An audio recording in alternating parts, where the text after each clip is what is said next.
I got so much motherfucking design on right now. Break it down, bring it back, make it clap. I got 3 old thoughts, new guap, wear that thing. Bitches on my line, and you know. Sejarah Kerajaan Goa Talo Makassar.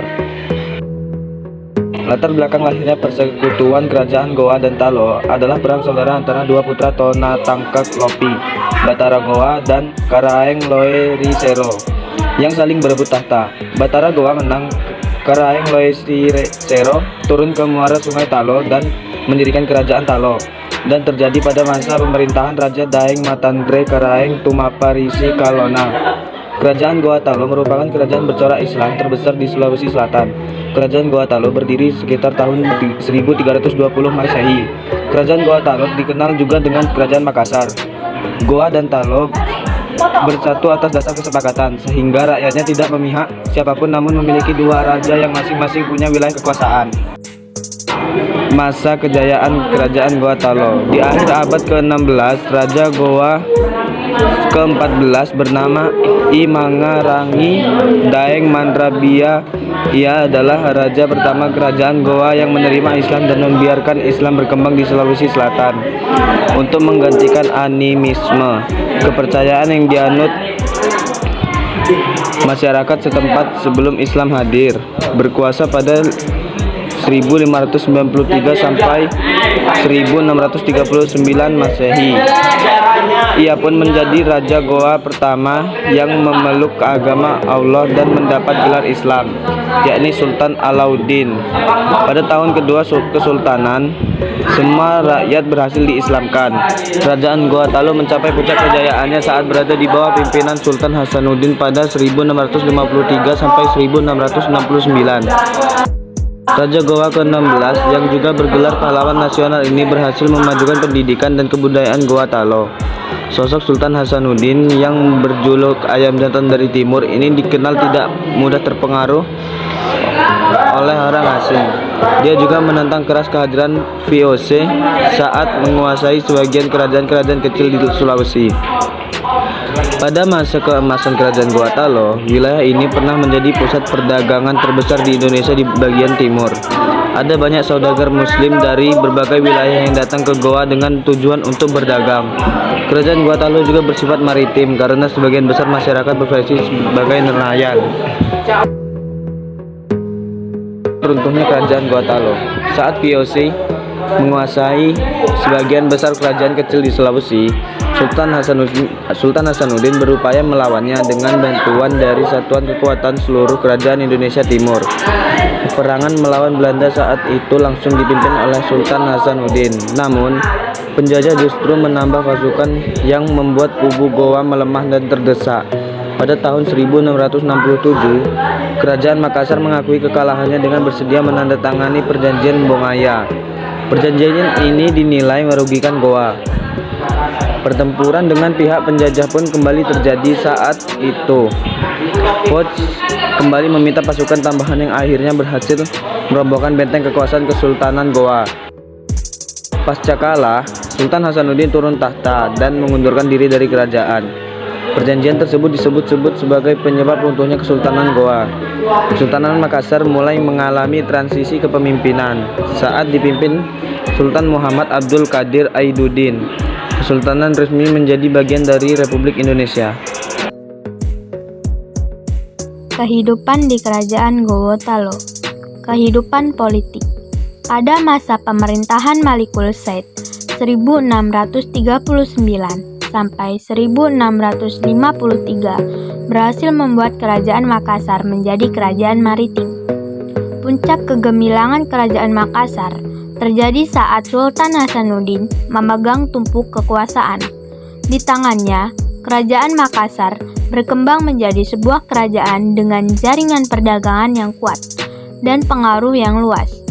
Sultan Hasanuddin adalah seorang raja yang anti monopoli, sehingga ketika Belanda datang ingin menguasai jaringan perdagangan yang telah lama terbentuk, ia menentang dengan keras. Keinginan VOC untuk monopoli perdagangan di Indonesia bagian timur jelas tidak bisa diterima oleh Sultan. konflik terjadi dan Hasanuddin berhasil menghalau pasukan VOC dari kawasan Maluku. Namun, upaya Belanda untuk menguasai jaringan perdagangan di kawasan Indonesia bagian timur itu tidak pernah surut. Dengan siasat adu domba, Belanda berhasil memanfaatkan Arupalaka, Raja Bone, untuk memasukkan pengaruhnya. Saat itu, Kerajaan Bone masuk dalam kekuasaan Kerajaan Makassar. Akhirnya, pada tahun 1667, Sultan Hasanuddin harus mendatangi perjanjian Bonggaya dengan Belanda. Isi perjanjian itu antara lain, VOC diperbolehkan monopoli perdagangan dengan mendirikan banteng. Makassar melepaskan wilayah-wilayah kekuasaannya, dan Arupalaka dirajakan di Bone. Kehidupan ekonomi. Kehidupan ekonomi masyarakat Kerajaan Gorontalo mengandalkan sektor perdagangan maritim. Hal ini disebabkan letak Makassar yang strategis dan menjadi bandar penghubung antara Malaka, Jawa, dan Maluku, sehingga ramai dikunjungi perdagangan dari dalam dan dari luar negeri. Kehidupan sosial budaya. Sudah sejak lama, suku bangsa Bugis dikenal sebagai bangsa pelaut yang ulung. Salah satu hasil budayanya yang mengagumkan adalah perahu pinisi. Dengan menggunakan perahu itu, mereka mengarungi lautan lepas dan membangun jaringan pelayaran dan perdagangan antar pulau, bahkan antar kawasan. Para penguasa Goa sudah sejak lama menerapkan prinsip mare liberum atau laut bebas. Meskipun begitu, mereka sangat terikat dengan norma adat yang ketat.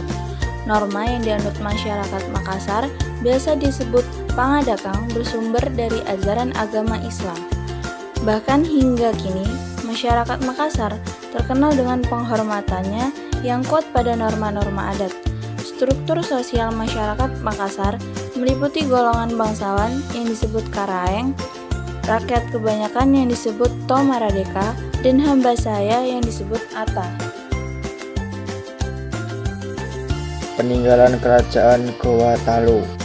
1. Istana Balalampoa.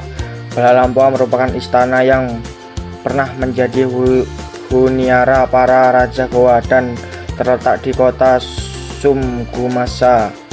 Saat ini Istana Balalomba sudah menjadi situs budaya. 2. Istana Talamalate. Selama Balalomba ada juga Istana Tamalate sebagai jejak peninggalan dari kejayaan Kesultanan Goa yang juga berlokasi di kota Sunggumissanasa. Masjid Katangka.